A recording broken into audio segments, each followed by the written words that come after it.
কাবাট ভাট মালিক সমিতির আগামী ত্রিবার্ষিক কার্যকালী সময়ের জন্য আমি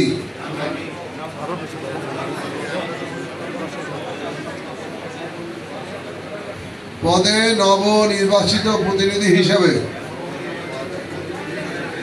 অত্র সংগঠনের গঠনতন্ত্র ও বিধান মতে আমার উপর অর্পিত দায়িত্ব ও কর্তব্য পালন করব এবং সংগঠনের আদর্শ ও উদ্দেশ্য বাস্তবায়নে সততার সাথে নির্লজ্জভাবে কাজ করে যাব। আমি সর্বদাই অত্র সংগঠনের সদস্যদের স্বার্থ ও অধিকার সংরক্ষণের চেষ্টা সচেষ্ট থাকব। আমি কখনই অত্র সংগঠনের এবং দেশ ও জনগণের স্বার্থ বিরোধী কাজ করব না। আল্লাহ আমার সহায় হোক, আমিন। এই সংগঠনটি সাধারণ সদস্যদের কাছে জবাবদিহিমূলক একটি কার্যকরী ভূমিকা পালন করবে, কারণ যারা আজকে নেতৃত্ব নিয়েছেন আমি মনে করি তাদের যোগ্যতার মধ্য দিয়ে এই সংগঠনের বিস্তার লাভ হবে, সংগঠনের সাধারণ সদস্যদের কল্যাণে তারা কাজ করবে। তো সেই কারণেই আমরা বলছি যে বিগত ফ্যাসিস্ট সরকারের সময় আমরা বিভিন্ন সংগঠনে দেখেছি সেখানে সাধারণ মালিকদের কোনো হিসাব ছিল না, কোনো স্বার্থ সংরক্ষণ ছিল না। কাজে আমরা তার বাইরে আসতে চাই। আমরা প্রত্যেকটি সংগঠনকে জবাবদিহিতার আওতায় নিয়ে আসতে চাই, কারণ এই সংগঠনের মালিক হলো সাধারণ সদস্যরা, তাদেরকে হিসাব দিতে হবে, তাদেরকে স্বার্থ সংরক্ষণের জন্য কাজ করতে হবে। সেজন্য তাদের সততা ও যোগ্যতা ও ডাইনামিক নেতৃত্বের মধ্য দিয়ে আগামীতে এই সংগঠনটি উত্তর অঞ্চলের একটি সর্বশ্রেষ্ঠ সংগঠন হিসেবে তারা নিজেদেরকে প্রতিষ্ঠিত করতে পারবে, এটা আমরা বিশ্বাস করি। এবং সেই লক্ষ্যেই আজকে এই শপথ বাক্য পাঠ করলেন তারা, এবং সেটি তারা অবশ্যই বজায় রাখবেন এই কামনা করছি। এবং সবাইকে আল্লাহ পাক যেন এই কাজগুলো করতে পারেন। এই পর্যায়ে আমার বক্তব্য শেষ করছি। আসসালামু আলাইকুম। সাধারণ শ্রমিকদের কোনো চাওয়া পাওয়ার কোনো ব্যাপার ছিল কিনা আমার সন্দেহ হয়। আমরা বিগত আমাদের আগেকার বক্তব্যগুলো থেকে শুনেছি একটি সমিতিতে 1,92,00,000 টাকা উনি বলছে আত্মসাৎ করেছে মোটর শ্রমিক ইউনিয়নে, আর ট্রাক শ্রমিক ইউনিয়নে ওরকম সেও একটা অ্যামাউন্ট বলেছে। আমি মনে করি আজকে যারা নেতৃত্বে এসেছে তারা রাজপথের পরীক্ষিত সৈনিক, আমাদের সহযোদ্ধা, শহীদ জিয়ার সৈনিকতা। আমি তাদের কাছে বলতে চাই অতীতের যে গ্লানি, এই গ্লানি যেন এই কমিটিকে স্পর্শ করতে না পারে, এটা আমরা দাবি করি। পাশাপাশি এই হাসিনা মুক্ত বাংলাদেশ, স্বৈরাচার মুক্ত বাংলাদেশ, এই নতুন বাংলাদেশের যে শপথ নেওয়ার জন্য আমাদের মহান নেতা জনাব তারেক রহমান ডাক দিয়েছেন। আমরা বাংলাদেশে কোনো সন্ত্রাসী কারবার চলবে না, বাংলাদেশে কোনো দুর্নীতি থাকবে না, বাংলাদেশে কোনো মানুষের প্রতি কোনো জুলুম থাকবে না, এমন একটি বাংলাদেশ গঠনে এই সমিতি ভূমিকা রাখবে আমি বিশ্বাস করি। এবং নতুন বাংলাদেশ গঠনে তারা এই আমাদের হাতকে শক্তিশালী করবে। আগামী দিনে 31 দফা বাস্তবায়নে তারা আমাদের পাশে থাকবে এবং এই সমিতি হবে জনবান্ধব, মালিক বান্ধব এবং সবার কাছে একটি প্রিয় সংগঠনে পরিণত হোক, এই প্রত্যাশা রেখে সবাইকে ধন্যবাদ। এবং যারা নির্বাচিত হয়েছেন, আমার ছোট ভাই সরকার মুকুল সহ, সাধারণ সম্পাদক সরকার মুকুল সহ যারাই নির্বাচিত হয়েছেন তাদেরকে আমি শুভেচ্ছা অভিনন্দন জানিয়ে, মিজান ভাই সভাপতিত্ব করছেন বলছি তো না, সহ যারা নির্বাচিত হয়েছেন সবাইকে আমার বগুড়া সদর উপজেলা বিএনপির পক্ষ থেকে শুভেচ্ছা এবং অভিনন্দন জানিয়ে আমি আমার বক্তব্য শেষ করছি। সবাইকে সালাম, আসসালামু আলাইকুম। চালাতে গেলে যেটুকু প্রয়োজন এর বাহিরে আমরা কিছু করব না। আমাদের মধ্যে থেকে লোভ লালসার ঊর্ধ্বে থেকে মালিকদের কাজ করতে হবে। আমরা যে ব্যবসা করি এই ব্যবসা মালিক শ্রমিক উভয়ের সাথে সম্পৃক্ত, একে অপরের সাথে সম্পৃক্ত। আমরা মালিক শ্রমিক যৌথভাবে মালিকদের স্বার্থ রক্ষার জন্য যেটুকু একটি প্রতিজ্ঞা থাকবে, আমরা অবৈধ কোনো চাঁদা তুলব না। আমরা মালিকদেরকে ব্যবসা দেব, শ্রমিকদেরকে স্বার্থ রক্ষা করব।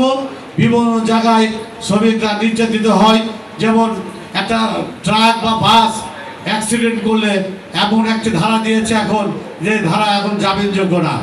সেই ধারার জন্য যে যাতে করে না থাকে, বিগত দিনে যেভাবে অ্যাক্সিডেন্ট হঠাৎ করে হয়ে যায় সেটার জন্য জামিন পায়, সেই জন্য আমরা সবাই ঐক্যবদ্ধভাবে সরকারের কাছে আমরা দাবি জানাবো। এবং বিভিন্ন হাইওয়ে পুলিশ বলেন, যে কোনো আপনার পুলিশই বলেন, সার্জেন্ট বলেন, ট্রাক বাসের উপর অনেক অত্যাচার হয়। সেই অত্যাচার যেন বন্ধ হয়, আমাদের গাড়ির কাগজপত্র যদি সঠিক থাকে, তাহলে যেখানেই অত্যাচার হোক না কেন আমরা প্রতিবাদ করব। আমরা মালিক সমিতির সকল নেতৃবৃন্দ, মালিক শ্রমিক যৌথভাবে আপনাদের সুবিধের সকল কার্যক্রমে আপনারা সহযোগিতা চাবেন। শ্রমিক বলেন, মালিক বলেন, আমরা সর্বাত্মক সহযোগিতা করার আশ্বাস দিয়ে আমি আপনাদের সকলের সুস্বাস্থ্য দীর্ঘায়ু কামনা করে কথা বলে শেষ করছি। খোদা হাফেজ। বাংলাদেশ জিন্দাবাদ। ধন্যবাদ। সাংবাদিক ভাইরা সবাইকে সালাম, আসসালামু আলাইকুম। আমাদের উদ্দেশ্য এবং লক্ষ্য হচ্ছে যে বিগত 17 বছরের ফ্যাসি সরকারের কারণে আমরা কিন্তু কোথাও স্বাধীনতা পাই নাই, এবং আমাদের নেতাকর্মী কোথাও কোনো জায়গায় ভালো মতো কোনো কাজ করতে গেলে সবসময় বাধার সম্মুখীন হয়েছে। 5ই আগস্টের পরে দেশে একটি গণতান্ত্রিক সরকার প্রতিষ্ঠার লক্ষ্যে সংগ্রাম করে যাচ্ছেন, এখনও কিন্তু সেই সংগ্রাম শেষ হয়নি। ইতিমধ্যে আপনারা দেখেছেন সারা বাংলাদেশে এখনও জাতীয় নির্বাচনের জন্য, নিজের গণতন্ত্র, দেশের গণতন্ত্র পুনঃপ্রতিষ্ঠার জন্য অনেক যুদ্ধ চলছে। আমাদের মধ্যেও কিন্তু অনেক ফ্যাসিস্ট সুবিধা নেওয়ার জন্য কিন্তু আশেপাশে ঘুরঘুর করছে। আপনাদের কাছে আমার অনুরোধ থাকবে যে বিগত দিনে যেভাবে পরিচালিত হয়েছিল, যে কলঙ্কর দাগ এসেছিল, সেই কলঙ্ক মুক্ত আজকের এই অভিষেক অনুষ্ঠান থেকে আমাদেরকে শপথ দিতে হবে বিগত আওয়ামী ফ্যাসিস্টদের মতো যেন না হয়। যাবে না। একটি জীবনের মূল্য যেরকম, একটি পরিবারের কান্নাও কিন্তু সেরকম। আপনাদের সবাইকে লক্ষ্য রাখতে হবে যে আমি নিজেও যেরকম সেফ থাকবো, রাস্তার পথচারী এবং সাধারণ মানুষকে সেফ রেখে আমরা সামনে এগোনোর চেষ্টা করব। আর কি রাখবেন, যেভাবে রাখবেন আপনাদের পাশে ইনশাআল্লাহ আমরা থাকবো। তাই আপনাদের কাছে আমাদের বিনীত অনুরোধ থাকবে, এই সংগঠন অত্যন্ত শক্তিশালী একটি সংগঠন। এই সংগঠনের মাধুর্য, শৃঙ্খলা, চেইন অফ কমান্ড সব কিছু মেনেই চলবে। কিছুক্ষণ আগে যারা আমাদের এই আদর্শের নামকে ফুটিয়ে তুলতে পারে, সেই প্রত্যাশা, সেই ভালোবাসা রেখেই এখানে শেষ করছি। সবাইকে ধন্যবাদ। আসসালামু আলাইকুম।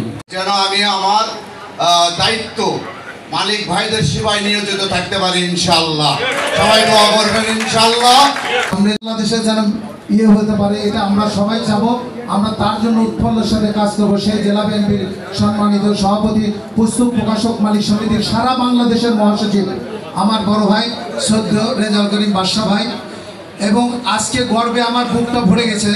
আমার পাশে, ডান পাশে আছে আমার শহর বিএনপির সম্মানিত সভাপতি হামিদুল হক চৌধুরী হিরু, পাশে আছে মনির জামান মরি, বাম পাশে আছে আমাদের শহর জেলা বিএনপির সম্মানিত সাধারণ সম্পাদক। এই মাটিও মানুষের নেতা বলে সে পরিচিত। আমি বলবো সে তাহলে মাটি মানুষের নেতা না, সে যে কোনো লোকের দুর্ভিক্ষ বলেন, অনাহার বলেন, দারিদ্রতা বলেন, রাস্তায় রিক্সাওয়ালা পড়ে আছে, তাকে গাড়ি করে নিয়ে যায়, তাকে সেবা দেয়, সেই প্রিয় নেতা আমাদের কাহালুনন্দীগ্রামের মানে সাবেক এমপি মোশাররফ হোসেন মোশাররফ ভাই। তার পাশে বসে আছেন আমাদের সদর থানার, যে সদর থানার ঘরে ঘরে যে আজকে নেতা নির্বাচিত করেছে, জেল জুলুম মামলা সারাদিন তাকে আমি কোর্টে পড়ে দেখেছি, সেই আমাদের মাতুন আম্বেদকর রুবেল, এবং আমার সাংগঠনিক সম্পাদক সালাম ভাই সহ আমার দলের কারণে, নাহলে তো আমি এখানে আমার নিজে আসতে পারতাম না। এর আগেও আমি কিন্তু 15 বছর পিকআপ মালিক সমিতির সেক্রেটারি ছিলাম, এবং রেজিস্ট্রেশন আমি রানা ভাইয়ের সঙ্গে যুদ্ধ করে নিয়ে আসছি। ওখানে তাকে আমি জেনারেল উপাধি দেবো সরকার মুকুলকে, সেও কিন্তু একটা সংগঠনের সভাপতি। এমন কিছু করবে না, সে আমাকে অনেক সম্মান করে। আমি আজকে রাতে আমাদের এই যে আপনার ট্যাক্স বাড়াই দিচ্ছে ডবল, আমার প্রাইভেট কার, আমার জিপের 50,000 সেটা দিতে হবে 1 লাখ, কারের ছিল 30,000 তার দিতে হবে 60,000, ট্রাকে ছিল 6,000, তা করছে 24,000। কৃষকের থেকে এটাই শপথ হবে, মালিকদের কাজ, মালিকদের স্বার্থ সংরক্ষণের জন্য যা কিছু করার করব। আর আমার দলের সুনাম নষ্ট হবে, দলের কিছু হবে, এটা আমি কোনোদিন করব না। এই আশা, এই প্রত্যাশা রেখে সবাইকে বক্তব্য শেষ করছি। আসসালামু আলাইকুম।